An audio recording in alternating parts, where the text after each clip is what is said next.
Assalamualaikum warahmatullahi wabarakatuh. Kembali lagi bersama Ustazah. Kita lanjutkan pembelajaran kita ya. Sebelumnya kita sudah belajar tentang gerak tari dan juga pola lantai. Nah, hari ini yang akan kita bahas adalah tentang muatan IPA, yaitu cara tumbuhan melindungi diri. Sebelumnya kalian sudah belajar tentang penyesuaian diri atau adaptasi tumbuhan terhadap lingkungan. Nah, yang hari ini akan kita bahas adalah cara tumbuhan itu untuk melindungi dirinya. Jadi, tidak hanya penyesuaian diri yang dilakukan oleh tumbuhan, jadi ada beberapa jenis tumbuhan yang memiliki ciri khusus sebagai perlindungan diri dari pemangsa. Nah, tumbuhan tidak dapat bergerak atau berpindah tempat jika ada pemangsa yang datang. Iya, karena tumbuhan ini kan sifatnya tetap diam di tempatnya, bukan seperti hewan yang bisa lari kalau misalkan ada pemangsa. Nah, jadi untuk melindungi dirinya agar tidak dimangsa oleh hewan-hewan lain, atau misalkan biasanya kan ada pemangsa kalau di hutan itu. Nah, untuk itu mereka mempunyai cara tersendiri untuk melindungi dirinya. Oleh karena itu, tumbuhan melakukan beberapa penyesuaian diri untuk melindungi diri dari pemangsa. Yang pertama adalah memiliki duri. Beberapa tumbuhan memiliki duri pada batang atau buah untuk melindungi diri dari pemangsa. Nah, kalau misalkan batang itu contohnya adalah bunga mawar.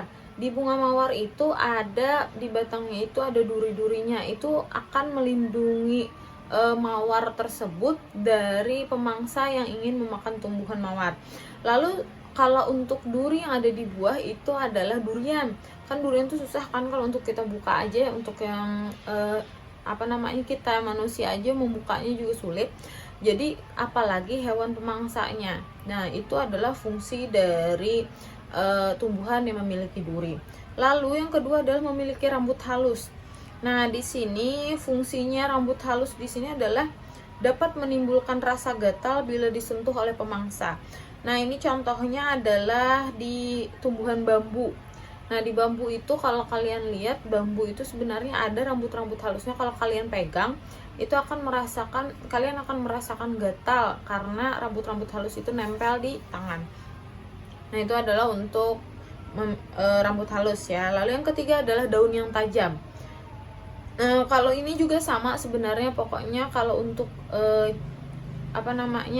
ciri khusus yang untuk melindungi diri itu pasti fungsinya adalah untuk melindungi diri si tumbuhan ini dari pemangsanya. Daun yang tajam contohnya adalah nanas, lidah buaya, dan kaktus. Nah, kalau kalian lihat paling gampang kalian ingat adalah nanas ya. Nah, nanas itu kan biasanya yang mahkotanya itu kan ada duri-durinya, itu akan melindungi nanas dari pemangsa. Lalu juga kayak kaktus juga seperti itu. Kaktus itu daunnya yang berubah menjadi duri. Lalu yang keempat adalah menghasilkan getah. Kalau ini contohnya adalah sawo. Kalau kalian petik aja buah sawo itu biasanya ada yang nempel, masih ada yang nempel untuk getahnya.